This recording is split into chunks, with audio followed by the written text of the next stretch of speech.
Mohan Kumar is me. Hello.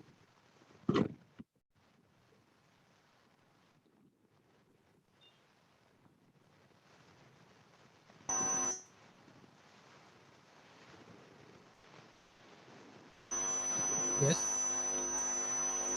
Yeah, you will be introducing the speaker. Hello, Mohan Kumar. Am I audible? Yeah.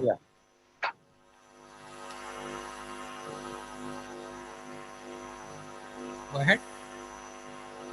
You will be introducing. No, Sarish Kumar has come. Okay. No. I was just noting the slide shows introduction to the speaker. Okay. Fine. It's actually introduction of the speaker. Yeah.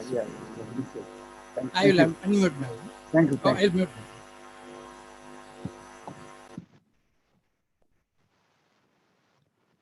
Okay, welcome, Sarish Kumar. Hi, good evening. Welcome. Good evening. Yeah.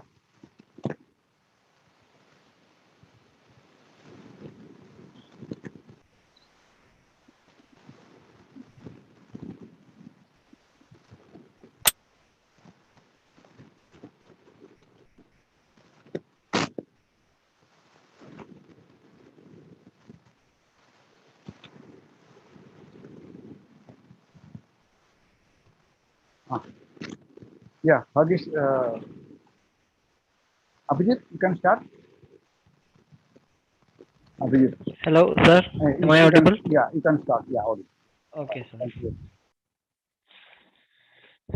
Good evening to one and all, and welcome you all to the 53rd talk of Intersociety weekly webinar series. We are happy to announce that on the 53rd talk, we are celebrating 1 year of our amazing journey of Intersociety weekly webinar series talks. It has been a great time interacting, involving, and bringing together people and ideas to this platform.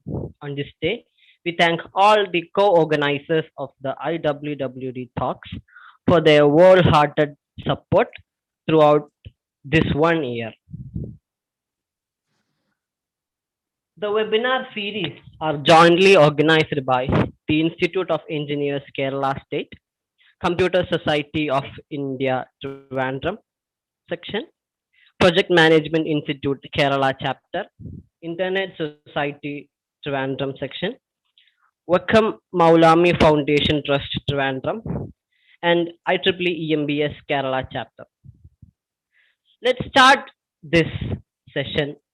For that, I welcome Gifty P. Shaju for welcome speech. Hello, am I audible?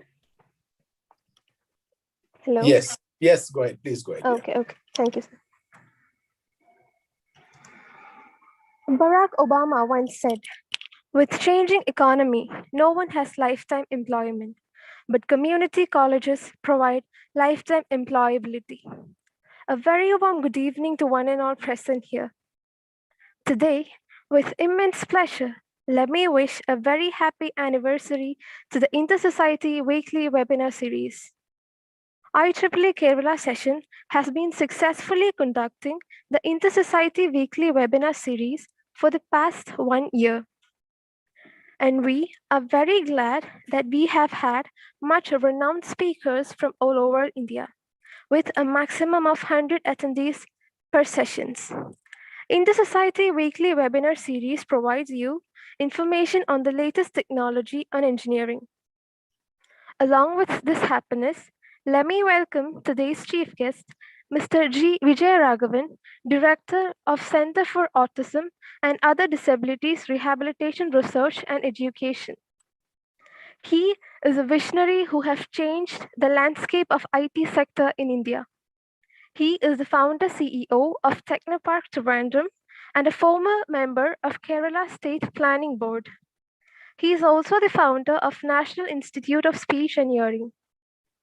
A graduate in electrical engineering from the University of Kerala, he started his career in HLC and later he joined Mohsin Haider Darwish LLC, Oman. Back in Kerala, he became the founder CEO of Technopark, an initiative of Government of Kerala, where he conceptualized, planned. Sir? If shall I intro? Yes, sir. That will be introduction will be done by the other person. You can just welcome the others and close. Okay, sir. Sir is here with us to give us an insight on the need for a state initiation on employment generation. I wholeheartedly welcome you, sir, to this webinar session. I also welcome all the other dignitaries present who are happily spending their valuable time with us. I would also like to extend my warmth and pleasure in welcoming all the attendees who have come to make this event a grand success. Once again, welcoming you all to the 53rd Intersociety webinar series and hope enjoy. Thank you and have a great day. Thank you, Gifty, for your wonderful welcome speech. Let's move on to the next part of the program. For that, I welcome Professor K.G. Satish, Director Central for Assistive Technology and Innovation, National Institute of Speech and Hearing, Trivandrum, for introducing the speaker. Welcome, sir. Good evening. Mr. Harindralal, Mr. Vijayaraghavan, and all the participants. It is my pleasure to introduce Mr. Vijayaraghavan. I have known him for most of the last 35 years, very closely. Mr. Vijayaraghavan, G. Vijayaraghavan, or GVR, as he is commonly known, is one of Kerala's most respected professionals whose words are listened to by many across the state and the country, including policymakers and politicians. He is an accomplished institution builder, and most of his ventures have been groundbreaking, pioneering initiatives in their respective fields. All of them continue to do well today, long after he left them. Technopark and NISH are just two examples. Mr. Vijayaraghavan has a unique ability to envision long-term goals, seeing 10 to 15 years ahead, and an even more unique ability to cut new paths to achieve these goals, often through uncharted terrains. He has always obeyed the law, but not necessarily the rules. He repeatedly questioned the underlying assumptions behind those rules. The Technopark project, for instance, had to break several existing rules and form new ones relating to hiring human resources, raising finances, carrying out projects, rehabilitating displaced persons, and connecting to the local community, most of which today have become the norm. An electrical engineer by education, Mr. Vijayaraghavan started his career in the technology industry and moved on to fields as diverse as industry promotion, new venture development, education, disability, and rehabilitation. Each of his projects has added a new dimension to the progress of our state. As all of us know, Technopark, where he was the founder CEO during 1990 to 97, has changed the face of Trivandrum and given an impetus to the IT industry across the state. The National Institute of Speech and Hearing, which was conceptualized by GVR in 1997, and where he was the first director in honorary capacity, is a pioneer in the field of higher education for persons with disabilities. Vijayaraghavan's latest venture, CADDRE, is in the area of neurodevelopmental disorders like autism. He is a consultant to many organizations and runs a management consultancy in Trivandrum. He was a member of the Kerala State Planning Board during 2 terms and made significant contributions in various sectors. With these few words, let me introduce Mr. Vijayaraghavan to all of you. Thank you. Thank you, sir. That was a great introduction. It's time for moving to the auspicious part of today's webinar series. For that, I welcome G. Vijayaraghavan, sir, ex-member of Kerala State Planning Board, Honorable Director, Centre for Autism and Other Disabilities, Rehabilitation, Research and Education, for today's talk on the topic Need for a State Initiative for Employment Generation. Welcome you, sir. Thank you. Thank you very much. I'm just trying to share the screen. Let me just get to that. Yeah. Can you see my screen now? Yes, sir. Good, great, good. Thank you very much, Mr. Arindal, for inviting me to this session. In fact, I've been a proud member of IEEE for a long time. And thank you, KGS, for that very long introduction. In fact, I've had the opportunity of being closely associated with KGS in many of the initiatives that I've taken. And in a way, we've worked together for the success of some of these projects. So let me just get to the topic of the day, which is basically, I'm trying to give a different perspective to what we've all been looking at. Generally, there's always a thought saying that, let us look at economic development and that will create employment.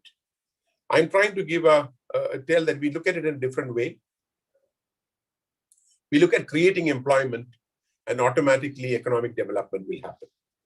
And when you look at, and the reason for that is if you look at this graph, this chart which is there, you will find that, Kerala in terms of unemployment is at about 5.9.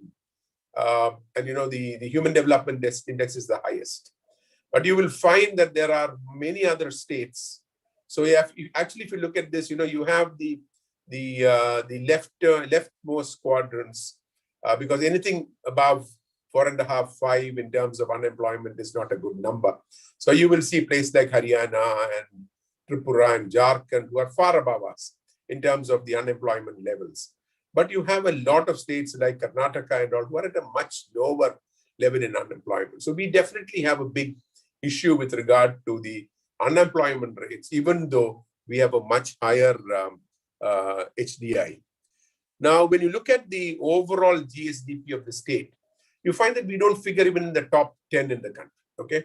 So we are actually lower than Madhya Pradesh and Telangana, Rajasthan, many of the states from where, even places like Rajasthan where you have people coming and working here, you find that we are still lower than many of them. We are only at about 8.54 kind of numbers that we look at. You then look at the job creation numbers, and you find that the average, when you look at the EPF, that's the Employment Provident Fund Organization's numbers, we have an average of 769 jobs being created per month during the last nearly a year. But you have states like Gujarat who've done 7,000, Maharashtra have done 15,000. You should remember that a lot of these numbers are basically based on the actual real jobs that are there. It doesn't include the casual jobs, etc. And unfortunately, in Kerala, you don't have too many Malayalis doing the casual kind of jobs that are there.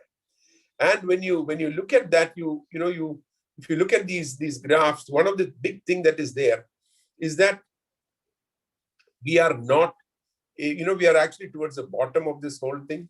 And, we are maybe 10% of what some of the top 4 or 5 states are. So definitely there is something which we need to do there. Now, in spite of the fact that the state governments have been, I'm not talking the Kerala asset, but the state governments have been spending more money on infrastructure than even the central government has been doing for the last several years. You're really finding that the employment generation is not really coming up to that level. So when you look at that and you see, why is this happening? And there are plenty of reasons why that happens. So if you look at one, I would say that one, the high migration. Why did migration take place in the first place? The high migration took place because since the 50s, we did not have enough jobs here. Okay, and you find that in the last 30, 40 years, you find that at least one, and if you look at the households, at least 1 in 4 households, there is someone working in the Middle East. You find that there's a dependence which has been created on the migration economy because of that. And why did people go there? Because they did not have enough jobs here. And people wanted to go abroad because they believed that that is one way to bring up the standard of living of their families. the dependence on the service sector. Okay, we actually skipped the the tertiary sector and then went on to the service sector. And that way, yes, there are jobs being created, but we've not created the large number of jobs that is there. Unfortunately, there's a lack of ease of doing business here. Doing business is not very easy. There are issues with that. And the adequate employment opportunities are not there in Kerala. And the other one, which is very, which I would say is culturally to us, is a lack of readiness to do off-track jobs and a lack of structure in the unorganized sector in Kerala. So these are what I would say the reasons why we are in that condition. Now, one of the things which we need to realize, and this is something which I think professional bodies need to be very clear. What do we focus on? Do we need to look at doing welfare measures alone, or are we looking at making people self-sufficient? Because welfare measures will only feed them for some time. Okay, so what do? We actually need to really look at how can they fend for themselves. Not that we should stop welfare measures or we should do away with the social programs that we have. But frankly, that old Chinese proverb, which all of you very clearly know about, give a man a fish and you feed him, but teach him to fish and you actually feed him for a lifetime. That's something which is there. Now, the other one, which is very clear when you look at this one is, we need to have a change in the way we think. We cannot solve our problems with the same thinking we used to when we created those problems. In a way, we did create our own problems. So how do we do that? And a very interesting quote from Einstein where he says, we cannot solve our problems the same thinking we used when we created them. So that is why I say that there is a need for a change in the way we think. And this is where, the typical, the egg or the chicken first kind of a thing. But economic growth may not always lead to a boom in the number of jobs created. But one thing is very clear, you create more quality jobs, they will lead to better economic growth. And most probably that's something which very clearly will be there. And so it is not just about the job creations, the jobs will bring about economic development, because every rupee that somebody receives as a salary in our state will do multiple rounds within the economy. And that is something which will give, one, an economic activity, two, it will bring in taxes for the government by source of revenues. So the problem here is that, you can't really depend on purely the money coming in from outside. And I have some thoughts on that as we go forward in terms of how that is there. So what do we do? It is rather than just focusing on white collar jobs, the focus should be on creating jobs across a more widespread spectrum of avenues, not just IT jobs, because we always talk of IT jobs. And I have another slide where I talk about how tourism really creates more jobs than IT. IT does create high value jobs. It creates high income jobs, but focus on other areas, including agriculture, handicrafts, tourism, etc. And what is very interesting is that we have nearly 39 lakh guest workers. We used to call them migrant workers before. 38 lakh guest workers in Kerala. A good percentage of these workers are here with their families, husband, wife, and the children study in the schools. And what is very interesting is that they actually send to their homes the same amount of money. I'm talking of the typical laborer, the same amount of money that one of the Malayalis who goes from here from the Gulf sends back. I'm not getting into that because that itself is a long story that is there. But average, they send back about 15,000 rupees per month, which is what the average laborer from Kerala who is in the Middle East is sending back. So when you look at that, and I'm sure that some of you would have read about this place called Murshidabad in West Bengal, which is actually home to many of the workers from Kerala. And that town has actually developed because of the income that has been sent home by their people who are in Kerala. So in a way, just like the Gulf was for a lot of Keralites, for the people in Murshidabad, Kerala is exactly that. So if they can send home the same amount of money a Gulf Malayali can send here, why shouldn't we look at creating similar opportunities for our own people within the state itself? Now, frankly, it is high time we did that because we have no option, because the reverse migration has started.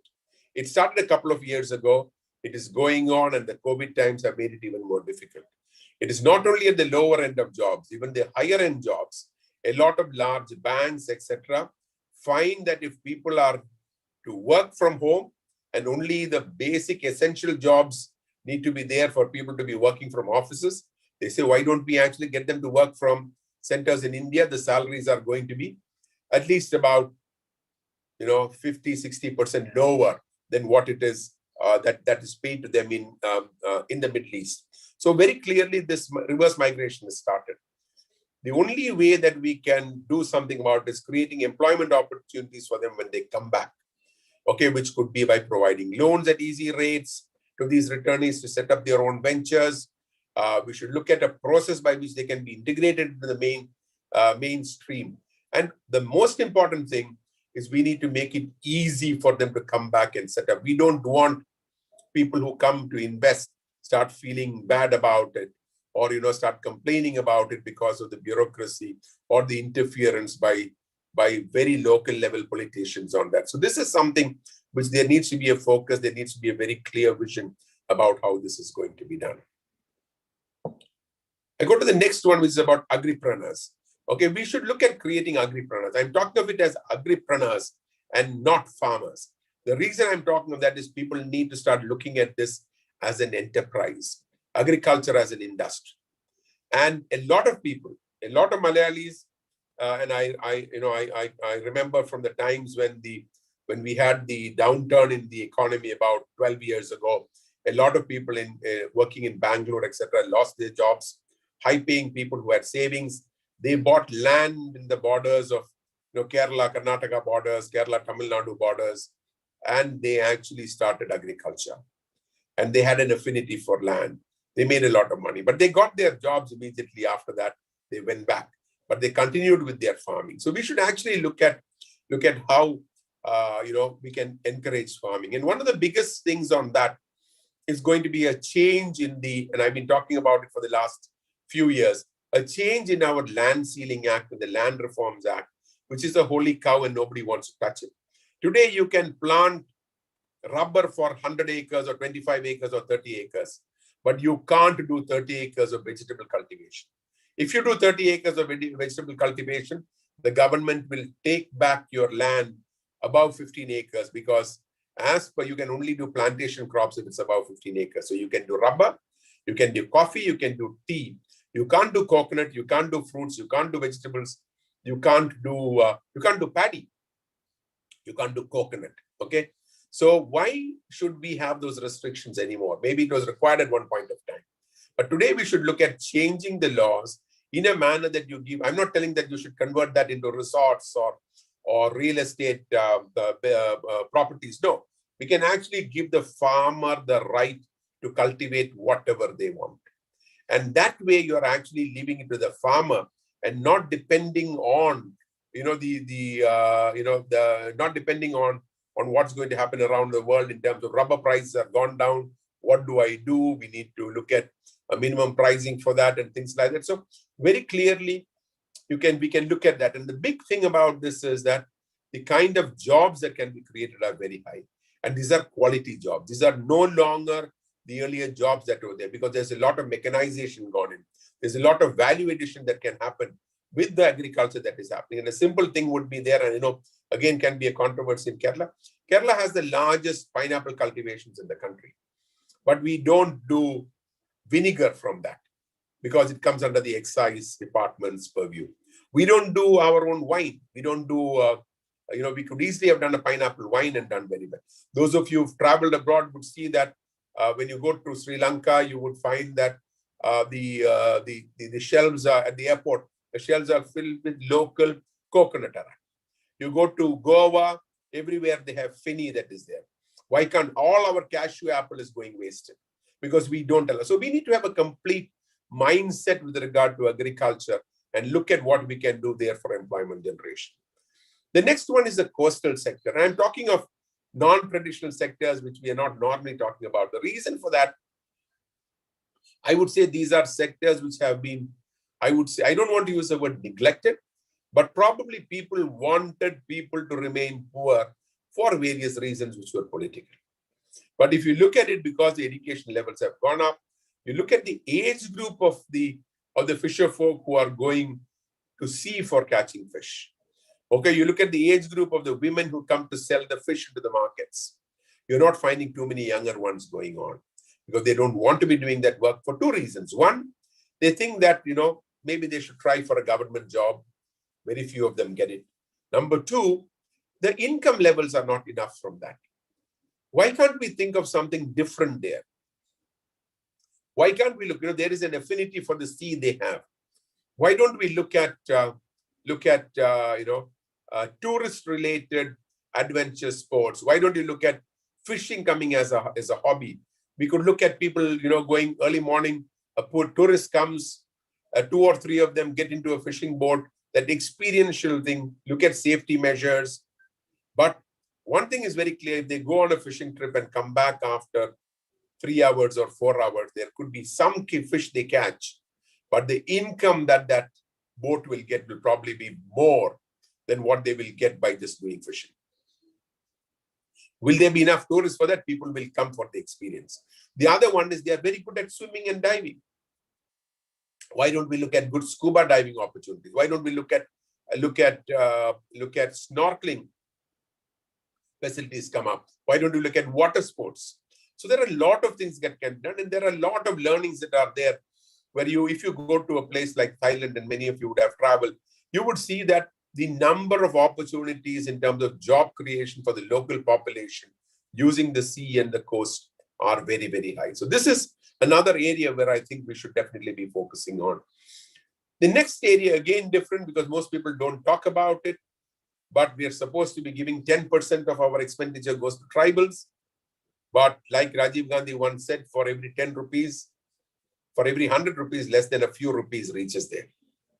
So clearly, we need to look at that differently. We need to look at how we can create jobs for them, mainstream jobs for them, and not just focus on welfare act, because a lot of governments, politicians and bureaucrats are all happy about welfare, because when you buy and supply something to them, there is a cut. When you do something about their housing, there is a cut. If you give them the money for the housing, there is no cut. So clearly, we need to relook at the way we do tribal welfare in other areas. How can we create jobs there? I remember a few years ago when I was in the planning board, came up with a scheme for forest watchers, okay? The forest beat officers. And there was a lot of opposition, but we said, just give it to the tribals, they will stay. Today, you have somebody from Trivandrum who writes a test. He goes there, and then he's preparing for the next test. He doesn't mind really coming into, going there, and he'll study. And even if he gets a job as a peon, he comes back because he doesn't like the forest. He's gone there because that is the first government job he got. So we did that. About 800 forest guards were taken from the tribal community, and they enjoy that. They love the forest. That's part of their life. So we need to think of ways like that. We also need to look at how can we give jobs, to look at how we can create. There are already activities like forest development societies are there. But again, you are not really creating the quality jobs and the income levels that they want. So we need to see how we can do that. And there needs to be an initiative in that area. Tourism, okay, tourism, it's about 10% of the GDP. But I would say about 20% of the jobs that we have in Kerala are in the tourism sector, much, much higher than what the IT industry does. COVID has very badly impacted it, but we will need to think of how we can get it to rebound. Okay, I know there were plans which were going on in the last few months. Again, the next wave of COVID has definitely created a problem. But there are things we can learn from other states, other countries. At one point of time, we were probably number one. We are not anymore number one. A lot of our advantages have been lost. People go for Ayurveda to Sri Lanka. Many of them don't know that this was the home of Ayurveda. So we need to be looking at clear programs. And I'm not talking about government creating resorts, and the private sector will do that. But we need to find ways, and the model that government had adopted earlier is quite good. We just need to see how we relook at this in a manner that it will create more jobs. And I will go to my thoughts on how that can happen as we go forward. The next one is, large companies. One of the ways to create a lot of jobs, without government investment is to actually look at attracting big companies here. Now, I would say, look, Nissan coming into Trivandrum was a very good one. But Nissan should have been having about 5,000 jobs in Trivandrum today based on their original plans. Just because of the Trivandrum airport not being able to cater to direct flights from Singapore to Trivandrum, they have not grown. They are less than 500 today. They were supposed to take land and build up their own center. They have not done that.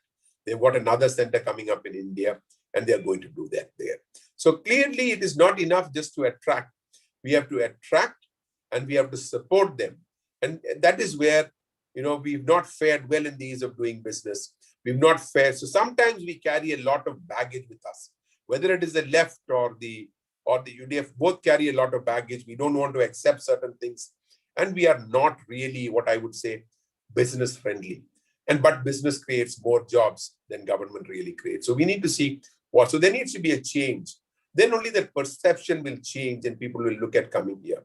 And, I just remember a couple of years ago when the government did the investment summit, the day before that we had a Bandh. Okay. And it was something which was really bad. So there is somehow no consensus that we have in that area. Actually, when you look at the small and medium-sized businesses, SMBs, they're actually more than half of the new jobs created in the private sector are created by the small and medium industries. If you look at countries around the world, you will find that the larger 75 to 80% of jobs are from small and medium enterprise. We need to do something about that. We talk about it, all budgets talk about it, but really, I don't think we've really focused on that sector. We need to have a focus on that because they create more jobs and they also are spread out, which means they're not going to be a drain on a lot of the existing resources that we have. So we need to look at how they can get easy access to loans. We need to see how can we provide certain high cost services or items which they can do, which can be provided as common facilities. And look at how can we look at research supporting them. Government sends so much of money on its research labs. Why can't we get something done there? The next one is startups, and I know many of you would have an interest in that area. Startups really have been creating jobs, may not be as huge as otherwise, but have been very good. But one of the unfortunate points here is that because there is not enough of an ecosystem around, as they grow, they leave the state. Many of the top startups who could become really good or, could become, really, top level companies or would actually move out of the state very fast because they find that there is no ecosystem here. Like if they want to get something done, something fabricated, they need to go to Bangalore or they need to go to China. So this is one of the things which is there. So clearly, that is one of the areas that we need to focus on. Look at what we can do, help, professional organizations like IEEE and others. A lot of people can help in mentoring. TIE does some of that work. Mentoring can be something we do. We look at how we encourage, we support startups. Those of us who are in positions where there's procurement happening, how can you get procurement done through the local organizations are things which we should look at. Not talking much about this, but Technopark, Infopark, and Cyberpark can actually employ much more people than they do today. It was started with an objective of 5,000 people. Many people said it will not work. Today, there are nearly 70,000 people working there. But with the right focus, we can definitely look at more jobs being created there. This is broadly what I would say in terms of the job creation areas, and there could be a lot more areas that are there. The other one is and because I work in this sector for the last nearly 20, 25 years, nearly 30 years that I've been involved in this, there is a need to create jobs for the people with disability. Okay, governments need to have a special focus. We need to see how the private sector will take people with disabilities. And in government, there is a certain percentage of jobs that are reserved, but you find that many a time Many people don't want to take on people there and they want to find excuses not to take them. And also there is a law in this country. There are enough Supreme Court judgments on that, but somehow they find ways of getting over that. So we need to look at that specifically to see how this can be done. For everyone, the most important thing is how job ready is a candidate who's coming to you. Those of you who are involved with organizations know that when you're looking for one person, you probably need to see about 80, 90 people through a testing process. Or the applications which come to you are 100, you're not able to select one person. There is something wrong with the way our education system is working. I have found in the last 8-9 months, you have people coming from all parts of India, Andhra, Bihar, Jharkhand, okay, who are actually faring much better than the engineering graduates from our colleges. All right, there's something wrong with the way we are going about things. You do a codathon or a coding test with them when you're looking for the IT industry. You find many of them are not able to get through beyond the point. So we need to be looking at that and see how do we, so one of the problems that we face the lack of job-ready candidates. There was some time back, we had finishing schools, we had training centers, etc., which came up, but they really don't serve the purpose. The basics on education have to change. There need to be centers of excellence which government can focus on. And we need to, the industry academy, I think, is what we've been talking about for, I know I've been talking about it for over 30 years, but it's not really working beyond that point. So we need to look at how can we look at people who are job ready. So you have a large number of people passing out. You would find that 25 to 30% of those who enter into engineering don't complete it. Only 25 to 30% completed in 4 years. Of the 25 to 30%, less than 5 to 10% are employable. And many of them get into other jobs which really don't need an engineering education. So we need to very clearly focus on that. And we need to, I would say it is not enough to just tinker with that. We need to destroy the setup that is there.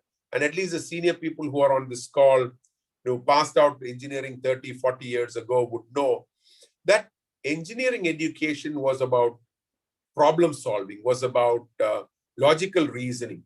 It was not about by-hearting things and all. It was about, that was the kind of qualities you got when you came out of that. Somehow the education system has changed, and you find that the problem-solving abilities which an engineer is supposed to have is not there to the extent that it was there earlier. Maybe because the moment they come in, they're looking at what their campus placements are required, and they just go and try to learn up the software languages and others, but they are missing out on it. But it is because I would say that, like the computer science people don't do a lot of the other branches of engineering. I did my electrical engineering, but I learned the basics on mechanical engineering. I learned the basics of civil engineering. I did my foundry, my SPITI, I did my survey classes. They've all added to my way of thinking in terms of how I solve problems. So that is something which I believe needs to be done. And then you look at, we need to look at innovative ideas. Focus should be on promoting innovative ideas that are there. And a very clear example is how 1 or 2 people have actually converted the slowdown in the handloom industry to their advantage by creating what they call Ayurvedic cloth. All they do is that they actually use Ayurvedic herbs, etc., for dyeing and for treating the cloth, and they don't use the chemicals and other things. Very simple way of doing it, but it's done well, quietly being done, and the amounts that you get on that are sometimes double what is there with the typical one. So we need to start thinking of innovative ways by what. This is, government needs to very clearly work with industry and other sectors like education to create more jobs. Government cannot do it alone. They need the support and partnership.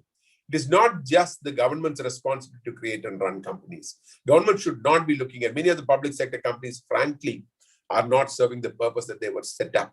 But today they're continuing to be there because they want the survival of the people who are there and the boards that are required. We need to look at that clearly and see what we can do, and that needs to be restructured.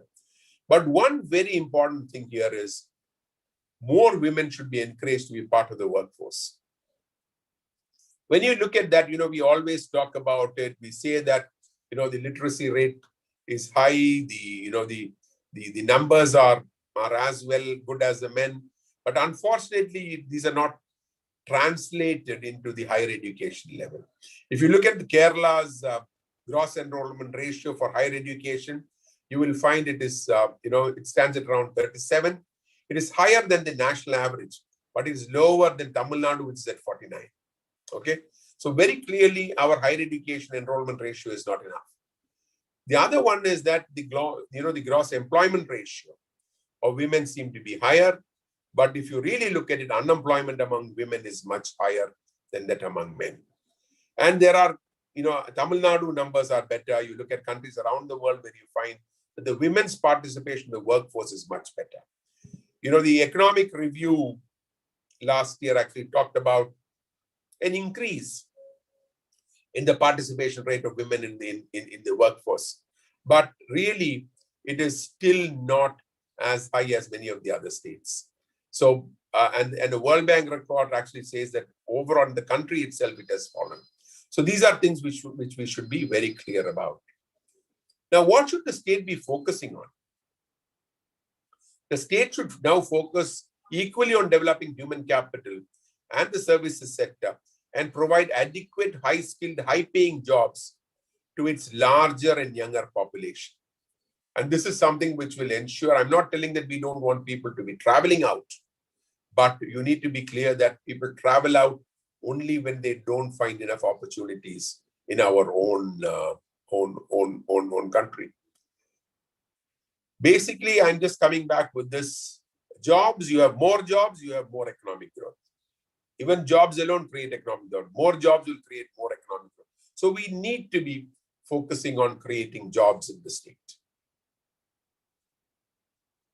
I don't have a number, but we should actually talk about, if we are today at 5.9% is the unemployment rate, we should focus on what should we bring it down to in the next year, the next 2 years, 3 years, 5 years. But it can't go beyond that. This number should go to well below 3% or 2% if you really want to see that, because it is not a percentage of the population, it's a percentage of the workforce that is there. And these are figures from the Center for Monitoring of the Indian Economy. What can we do about it? Or what can government do about it? I would say we should talk about a state initiative on employment generation. Why do I talk of it as a state initiative? Because there is no department in the government. There is no department at all which is looking at creating jobs. Every department is doing their work, but nobody is talking about creating jobs. Jobs are created as part of what is there. But if you look at it, the recent controversies on, 1.5 lakh jobs and 1.54 jobs and things like jobs which are created in 5 years. You have an unemployment, you have an employment exchange with over 40 lakh people registered there. Not that everybody on that is unemployed, but they are all underemployed. So very clearly, there needs to be a state initiative. And I believe that it should be an initiative which should actually have the CM at the top of it. And it should be done in a manner that the government's single focus should be job creation. If that happens, any initiative that the government says, I'm going to build a new road, is it going to create new jobs? How many temporary and how many permanent jobs will it create? How many jobs will I take to that area where the road is going? Government talks about investing in something else, they look at what is it. How much jobs? If you look at that being the focus, I'm sure that it's something which definitely will have an impact, and we would be able to create jobs on that. I come to my last slide on that. Actually, the focus should be on job creation. But one thing is very clear, it cannot be in the government sector alone. The government creates 1.5, maybe it can go to 2. Total number of people employed by the government is about 5 lakh people. We need to look at how government can create jobs in the private sector, in the cooperative sector, and in the joint sector. I come to the end of my presentation. I will stop sharing the screen, and I think I've taken about 40 minutes, which is what I was planning. So that is done, and I get back to this thing. Great. So thank you very much for the patient listening. I hope you could see the slides well, and I couldn't see anyone, so I was just talking as if I was talking to myself. But thank you very much for listening to me. Thank you, sir. That was an informative session. It's time to discuss the questions shared by the attendees. Sir, there is one question in the chat box. Shall I read out it for you? Yeah, I can also open the chat box. There are 10 points there I see.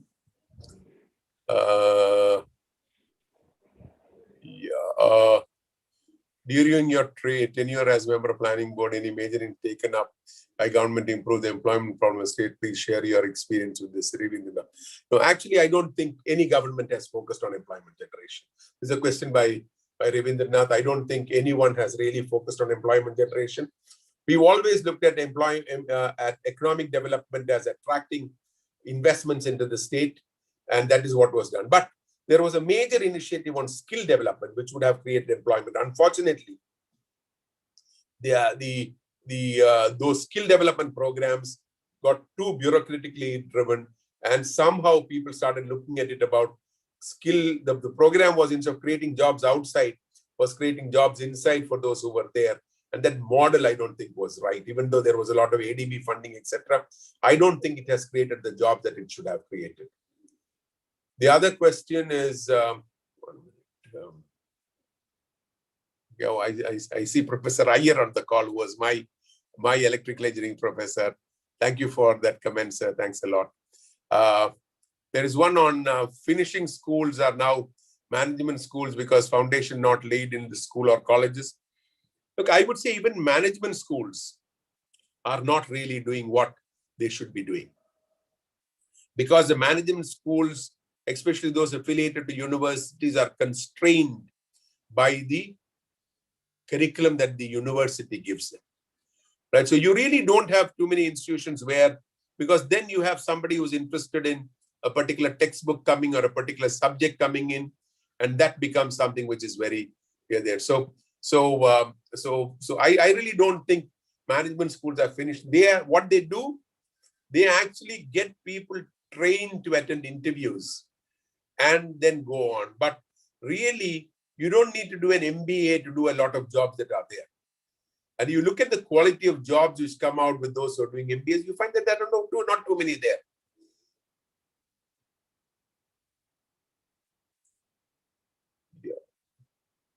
Yeah. Any other questions? Yeah, I can see Iyer sir there. Thanks, Iyer sir, for the comment. If participants have any questions, please post it in the chat box or unmute yourself. Okay, can I ask a question, Sadish? Yes, please. Yeah, please go ahead. Please. Yeah. Okay, so the emphasis of the talk has been economic growth through job creation. Yeah. Okay, but I've been reading over the last couple of decades. There has been economic growth in the world, but what has happened is much of the economic growth has benefited the top few percent, leading to huge inequalities in the society. Yeah. Along with that, what has happened is consumer spending has actually come down. The money has not been going into circulation. So I think, but at the same time, most of the government policies are directed towards a welfare state, pension schemes, basic universal income, and so on. Okay, so don't you see a contradiction here? Particularly, maybe before 1990s, our emphasis was definitely on job creation. Okay, but over the last couple of decades, that has disappeared. So job creation is not a priority now. The priority now is economic growth, which is creating a very skewed, unequal society. So what do you think about this? Okay, so which is why I said that the focus should not be on economic development. The focus should be on employment generation. So you are actually creating jobs. Your objective is, how do I create more jobs with the money that I have? How do I create more jobs with the facilities that I give? And of course, as you know, that we've always been saying that, Kerala should actually look at the maximum number of jobs per unit of area and the maximum number of jobs per unit of power. And that is the kind of industry that we should attract. So you look at a place like Palakkad, you will find that you have industries who came in at a time when our power tariffs were so low, okay, but they hardly employ anyone, okay. They employ a very small number of people.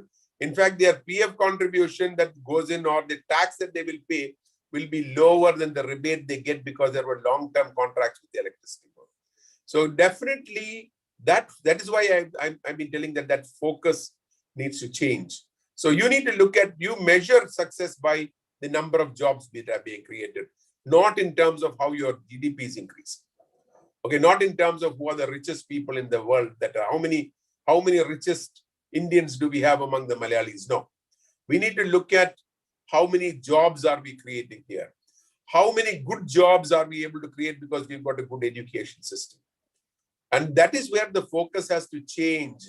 Today, the education system and the university system, I say, should be broken up, is because the education system is focused on retaining the jobs of the people working in the university and the politicians who sit in the syndicate. That has to change.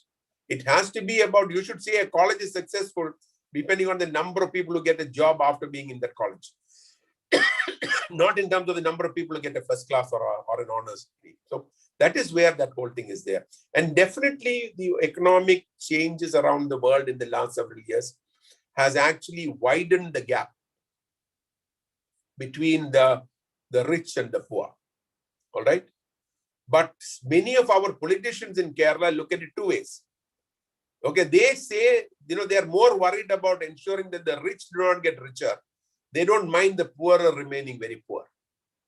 What they're telling is we make it average. So we are actually trying, we are not in interest of what I would say excellence. There is no need for excellence. We just do mediocrity, everything beats average, everybody passes, everybody gets the same marks, everybody gets the same increment, no problem.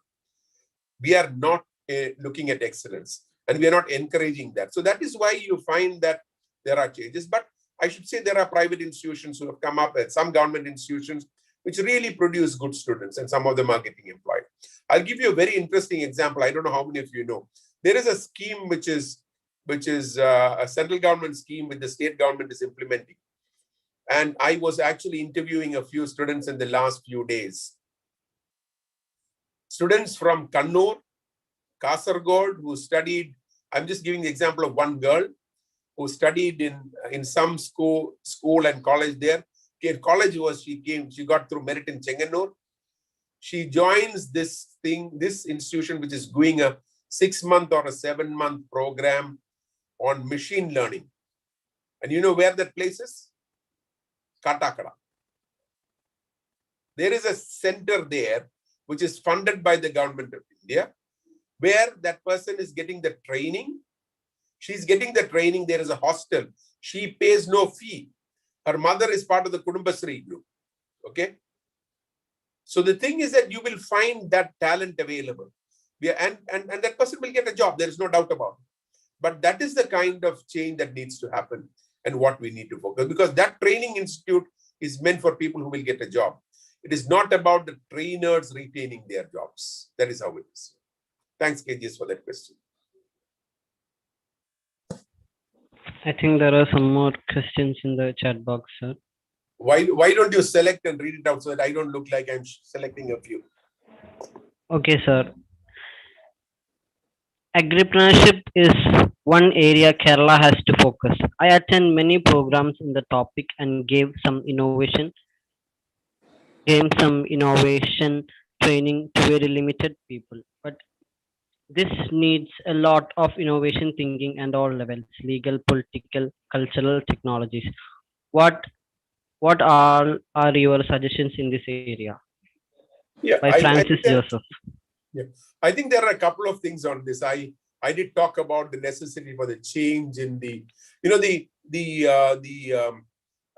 land reforms and the land utilization acts are all what one calls holy cows.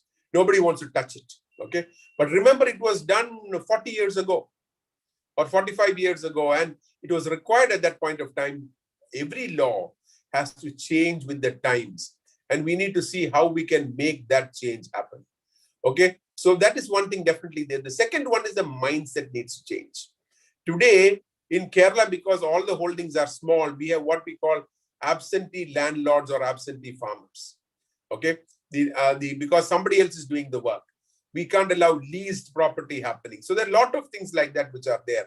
Like earlier, you used to have somebody cultivating and give. Today, all the leased cultivation is actually happening through what one would call as it's an illegal activity in a way, but it is supported by the panchayat, so people support it. So there's a change in mindset from the people. There is a change in the laws that are required. There needs to be a change in the support system of the government. It has to be studied closely, and there are a lot of things which can happen in that area. And I know people who are successful. There are people today who actually make a few lakhs of rupees per year on 1 acre of land. And they have tried it out and they do very well on that. Okay, sir. Yeah. Skill development centers are developed by government, but their opportunities are not decided or earmarked. Vocational higher secondary was one example. Your view. Look, the vocational, that's I think Mr. Nair's question.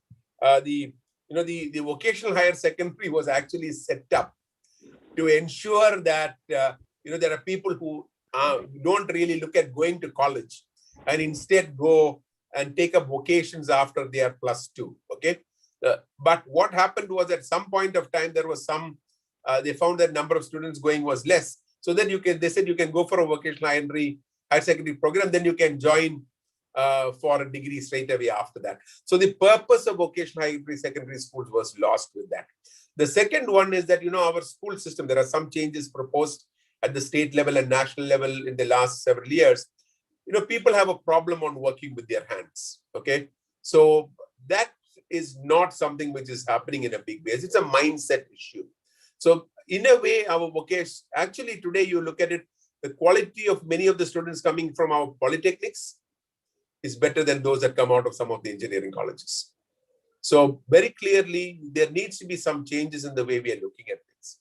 And the skill development centers also, I just talked about one program where I saw something successful, but a lot of the other programs are money-making ventures for the people who run those centers. Okay, because if you have a program which says that, depending on the number of people who get jobs, we will pay you, it's okay. Today, the skill centers are paid irrespective of what happens to the students at the end of it. So clearly, we have to move away from the number of people trained to the number of people who are employed, which means it has to be outcome-based. Similarly, I think colleges also should get assessed by an outcome-based model rather than talking about the number of people who pass out or get through. That is where I think it's important. They either go for higher studies or they go for get a job within a period of 1 year, then the college is good. Okay, sir. Next question. The syllabus of the KTU is mainly research-oriented, catering to the needs of very small percentage of graduates coming out, not at all job-oriented for the majority. Your comments, sir. Look, I should, many a time the intent of the syllabus, okay, is good. But at the end of it, you need to look at where they are going. So I remember years ago, and I think it's before Satish joined NISH, that we were starting the BSc Computer Science course at the National Institute of Speech Engineering at NISH, a BSc Computer Science for the deaf. And we looked at the syllabus and we said we want a change in the syllabus, and we did that. And many of you know Achut Shankar, who is the head of the department of bioinformatics at the Kerala University. So we worked with him, we looked at something, we talked to people in industry. We had a very good group of people, including people from IEEE who were part of that program. We worked out an excellent syllabus. We went back to the Board of Studies. And I went to present that with Singh. And interestingly, it was an engineer who was part of the education system in the university who was there, whom I knew. And he said, no, this syllabus will not work. So I asked why. He said, because the BSc Computer Science and MSc Computer Science is to create computer scientists. So I said, can you tell me in the last 5 years, how many computer science have you created? The problem was that they looked at it more about designing operating systems, designing compilers, rather than using them, okay? And then later on, I find they went to the other extreme, where you are actually teaching what people wanted in the industry, which is not what was required. It is not expected that engineering colleges will teach people the specific software languages required by a company. The engineering college is supposed to look at the mind, the way the students will look at their problem solving skills, etc. So I would say, look, yes, the focus on research is interesting, but it is not. It has to be what I would say applied research. It has to be about the kind of thought process that they have. So it is ideal to talk about it. And I remember it several years ago when somebody came up saying that they wanted to set up a program, a BSc in nanotechnology. And I said, it's not even a master's program at that time. So if you look at when the biotechnology course was set up, BSc level biotechnology, BTech biotechnology, or the BSc IT, BTech IT, these were not meant to, nobody does an MBBS pediatrics or an MBBS orthopedics. You only go for a master's level in that. So sometimes we go to the other extreme. And but one of the things I looked at the KTU, the original thought process was very good. The people heading it now and the people who were heading it earlier were good. But I have a feeling that somehow they're not given the freedom. The political involvement is high. And also, originally KTU was not meant to be an affiliating college. It was meant to be a re-affiliating college. That means only colleges who reached a particular standard with other universities would get affiliated to this college, by this university. But of course, a lot of people had interest and that stopped this program completely. There is another question, sir. Can you tell about some rules you found necessary to be changed and got done? That, every rule that you look at can be changed. I would say that rules and laws are set up from time to time based on the circumstances at that point of time. And people need to change it afterwards, okay? So like, for example, you will see I'll give you one rule which was interesting. I don't know whether it's still there, but during the first few years after the Technopark, I think it was in 95 or so, maybe a couple of years, so the first companies had come in. We had an inspection by the factories and boilers into one of the companies there, a company called Megalux. And we definitely had some IEEE members who were part of that. Megalux, they had a visit and the factories and boilers guy said, there is no Kuja there. And the second one, he said that what happened to the fire? You have only one entrance. You can't escape. So I went there and I said, number one, you can't come here because we have a government saying that you all can't come here. But there's no Kuja, but there's a water cooler. Okay. There may not be an exit, but all the windows are on the ground floor and you can easily jump out of them without any problem. So the problem is that many a time you look at the rule, and many of you would remember something which happened about 2 years ago, and the CM and others interfered, and I did a Facebook post on it at that point of time. The food inspectors, okay, walked into one of the Technopark companies and actually asked them to be sealed because they had a cafeteria without a restaurant license. And why? What was a cafeteria? Because people were eating food and they had a coffee machine and the biscuits, etc., which were kept there. So you will find that everywhere there will be rules that need to be changed, but it can only be changed if people say that these rules need to be changed. If you find a way by bribing somebody, or you find a way of by getting somebody's support to change that, it's not going to happen. To avoid that, if you find a rule which is not practical, ask for it to be changed. Okay, sir. There is one more question. Now it's outcome-based education almost in all colleges, but the quality of intake is very low. maybe due to higher pass percentage of 10th and +2. Basic knowledge of mathematics itself is missing. What's your opinion, sir? Well, I would say that, look, don't blame anybody other than the management of these institutions. Nobody is forcing you to give admission to people who are not okay. The moment the objective of education goes from education to it being a business and income for those organizations, then you will see that the quality of education will come down. If there is a student who does not get a certain level of marks for mathematics, don't take the student in. And that is where I think the managements and the faculty should very clearly say, how can somebody who doesn't know mathematics, who gets very low marks in mathematics, how can that person do an engineering education program? So definitely don't blame anyone else, but the people who are giving the admission only. It's okay to say that they were on the list, we had vacancies, so we took this. No, that's not a solution.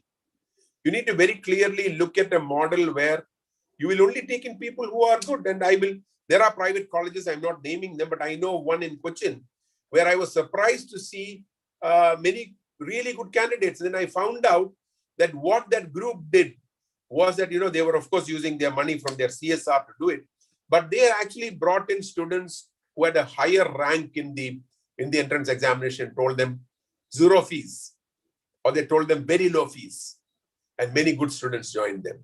And they gave freedom to the faculty to run the programs very well. They only took really qualified good faculty members.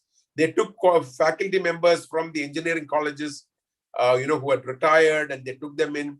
They brought in people from industry, and they ran that institution very well. It is still considered the top 2 or 3 or 4 institutions in the university, because they come out with good students at the end of it.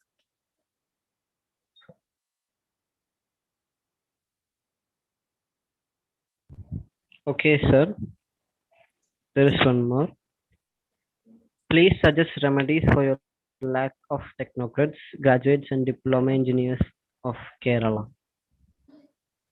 No, I don't think there is a lack of graduates or diploma engineers or technocrats that is there. Unfortunately, the quality of those who come out, the capability of those who come out is very, very poor. And in a way, I will blame that on the quality of the faculty that we have today.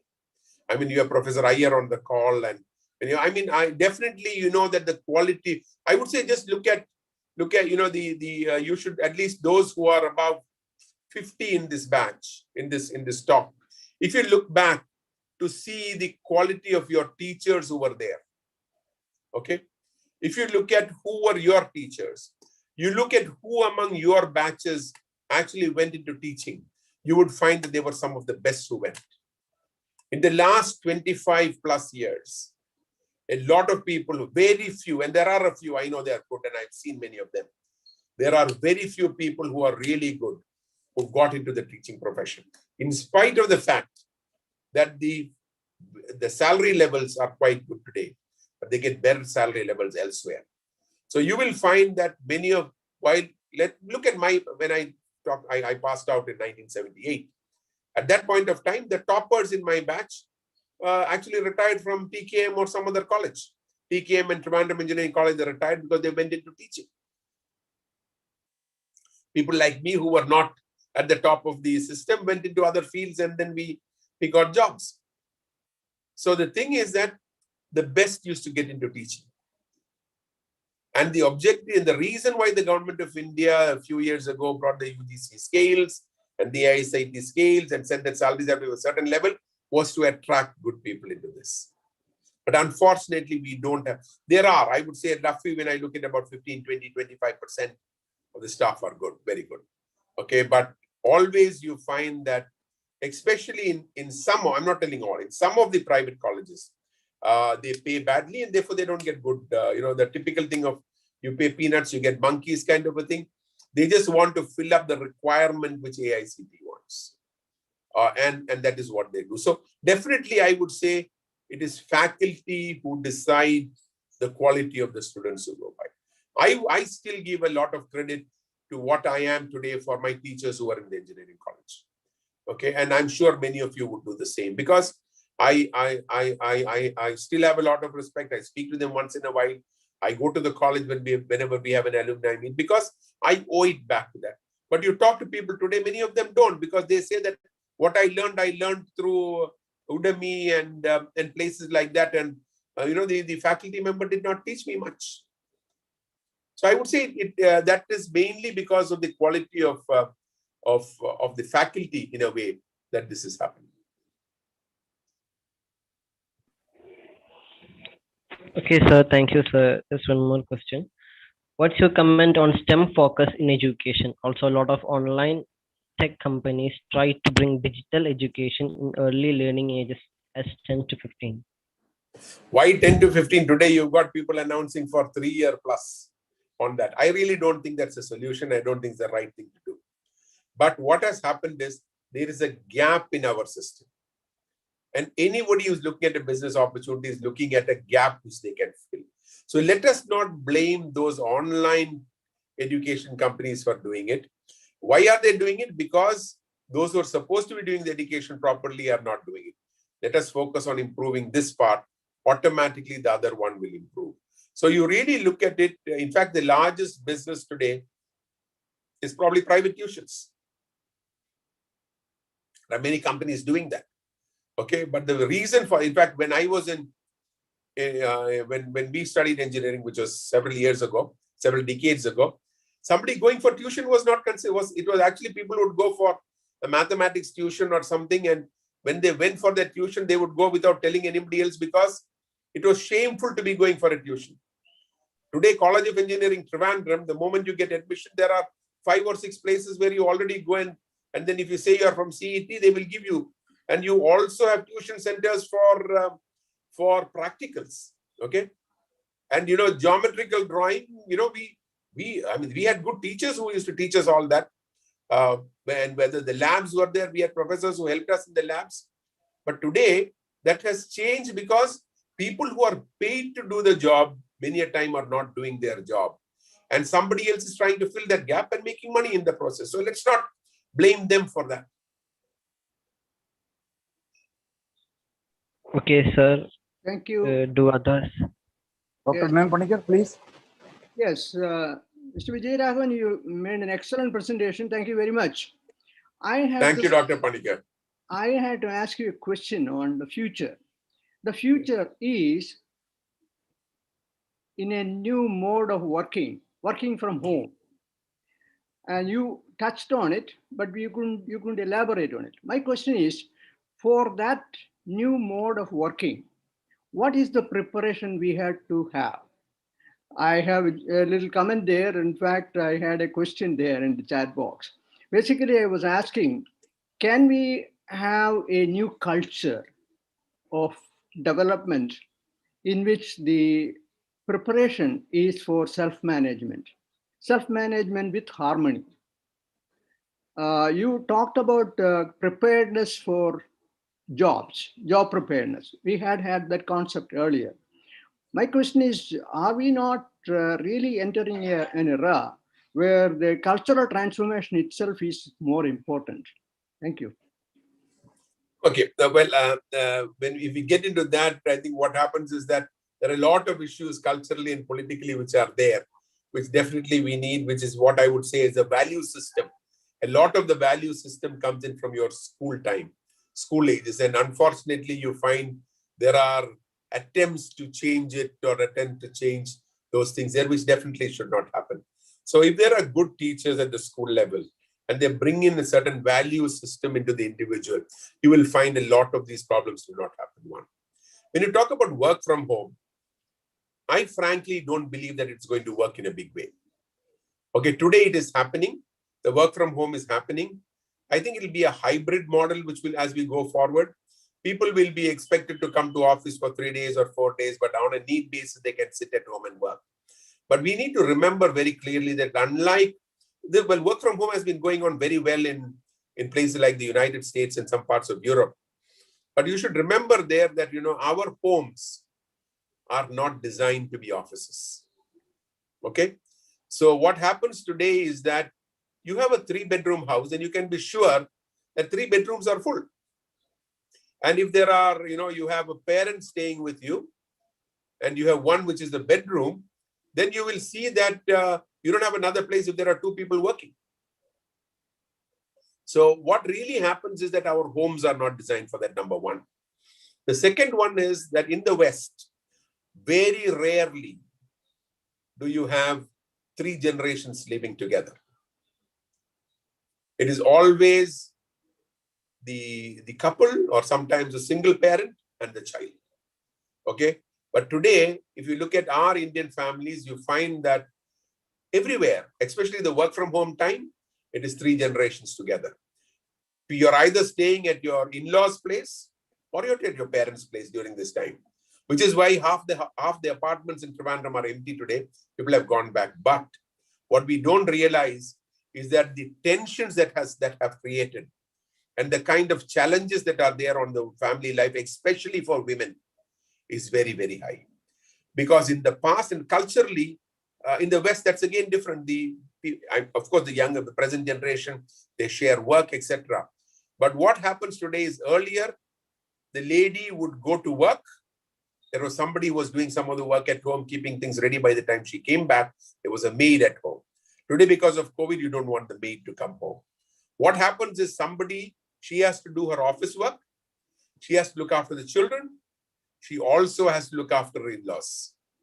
So just look at it, the kind of pressure that person is going through. And many of them have been. So people have to understand that. And I've been talking to, I must have spoken to at least about a few hundred people in the last couple of weeks, actually, talking about what they feel about this, to get a feel of it. 75 to 80% of them want to get back to office. There is only one fear that they have. And they say that, I'm ready to get back to office the day the schools reopen. Anyone who's got a child in school doesn't know what to do, okay? They say, when the schools reopen, I will come back to office. I just can't manage with this. There are people who are managing it. There are many places where the husband and wife share the effort. And many a time, if the wife's mother is at home, the lady's workload comes down, okay? But if she's staying at an in-law's place, it doesn't come down. So these are things which we need. So we have a cultural problem there. So the work from home model, I don't think, is very much suited for our present level of Indian culture. At the same time, I definitely don't want a change in the culture, because I believe that the 3 generations together have a big impact. Okay, I actually am, today I have 4 generations. Okay, I have my mother, myself and my wife, my daughters are there, and I have my grandchildren there. We stay in, next to each other practically. But the benefit that the children get from that is huge. All right. But the work from home today is not this thing there. So I'm talking from home now. I've locked the door, otherwise my grandchildren will come running in.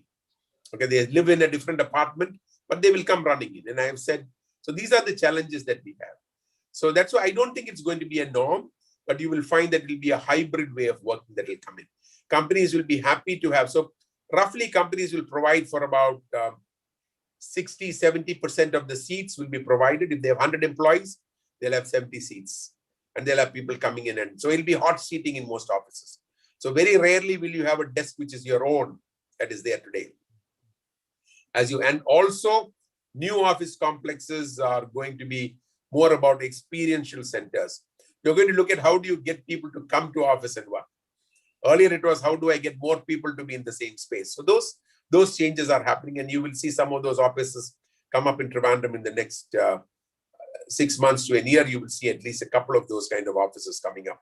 Already, some of the offices are experiential centers. People want to go there. They want to show the people there good food, healthy food. They have their own gym. They have a pool. So you will see that kind of change happen.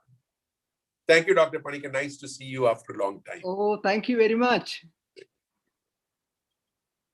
Thank you, sir. There is one more question. One can't think of a neurosurgeon who doesn't have magic in his hands in addition to getting great marks in written exam. Does the same hold for the engineers coming out of our engineering education system?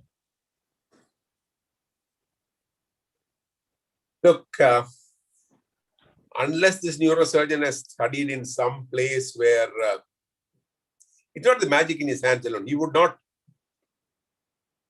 get through his examination process if he did not know where each of those nerves were, okay? Or, you know, what he needs to do if he opens up the brain, how does he put it back, okay? And what is where. If he didn't know that, he would never become a neurosurgeon in the first place because he would get stuck somewhere. And you should also remember that when a hospital allows a surgeon, especially the good hospitals, allows a surgeon to, before they touch a patient, and I am involved with some hospitals and I know that, they actually put that person through an accreditation process.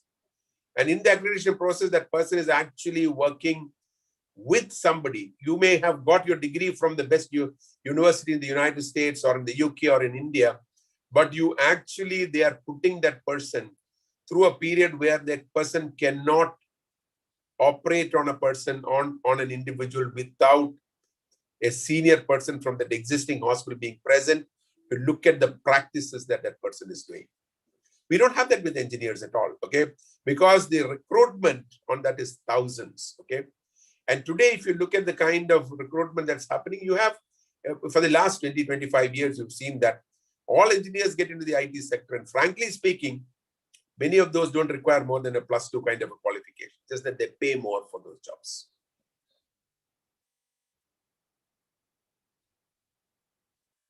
Okay, sir. Do others have any questions?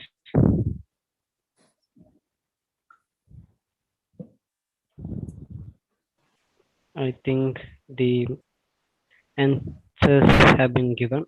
Okay. Next, we are coming to the end of the session. So I welcome Professor S. Nandan for the vote of thanks. Yeah. Thank you, Abhijit. Good evening to all. So happy that we have concluded the 53rd talk of the Intersociety weekly webinar series. So very happy to be present here today, since we have marked 1 year of our efforts in organizing this webinar series. And congratulations to Harindra sir for coordinating this and supported by other sister organizations. So today's session, the need for a state initiative for employment generation was really interesting, informative, and knowledgeable. So let me come to my duty, which is to deliver the vote of thanks. The speaker of the day, Mr. G. Vijayaraghavan, who is an ex-member of Kerala State Planning Board and Honorable Director of Centre for Autism and Other Disabilities, Rehabilitation, Research and Education. Sir, you have clearly explained how the generation of employment leads to economic development. You also very well explained where Kerala stands in terms of ESPP, job creation, etc., and the reasons why job creation is not happening in Kerala. So it is very clear that where we have to focus, or the focus areas where the job creation can be done instead of these white collar jobs like tourism, agriculture, etc., etc. You have clearly mentioned the significance of supporting this SMEs, then startups, etc., and the need for creating jobs for the disabled. And it was very clear, explaining the importance of importance to encourage innovative and sustainable ideas.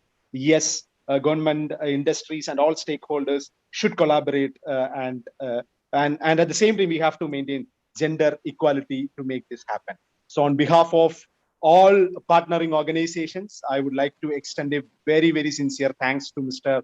R. Vijayaraghavan sir for spending your valuable time with us, for giving a lot of information, and for sharing your knowledge with us, and also for patiently answering to all the questions of participants. Thank you so much, sir. Thank you. Thank you very much. The initial is G. Yeah. I would also like to thank Harindra sir for being the backbone of this weekly webinar series.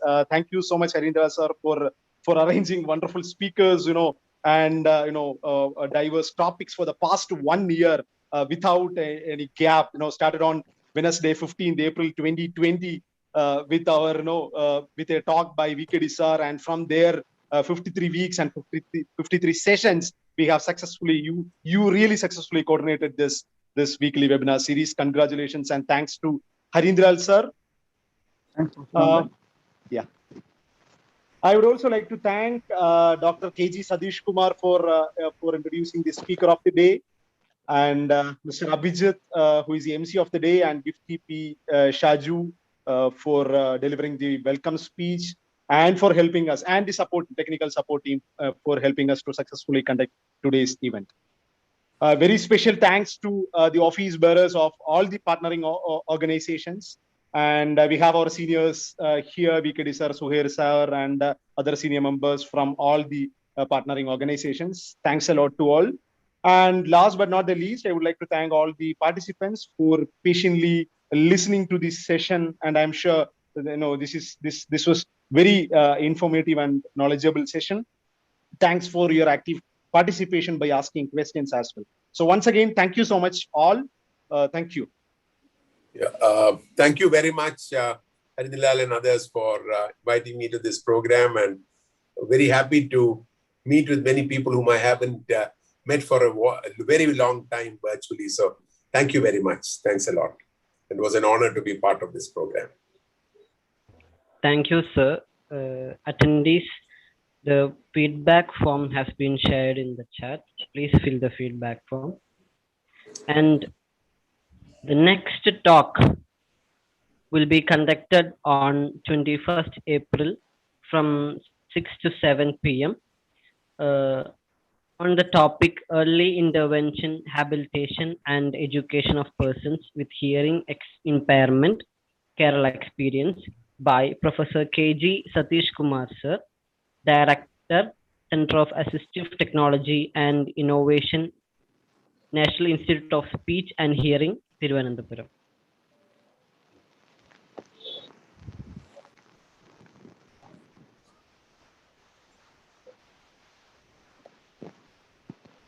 Thank you, Vijayaraghavan, for a great presentation on a very currently relevant topic interested in the state. Thank you very much. And thank you for all the participants for supporting us. We are completing 1 year of this today. Last 2020, June 10th, 15th was the program started with Professor V.K. Damodaran. Now, this April 15th. Now it is April 14th. We are completing 1 year. Thank you all. Thank you for your support. Once again, see you next week by KGS, K.G. Satish Kumar, another great topic. Thank you all. Have a great day. Take care. Thank you. Thank you. Thank you, Harinderlal sir.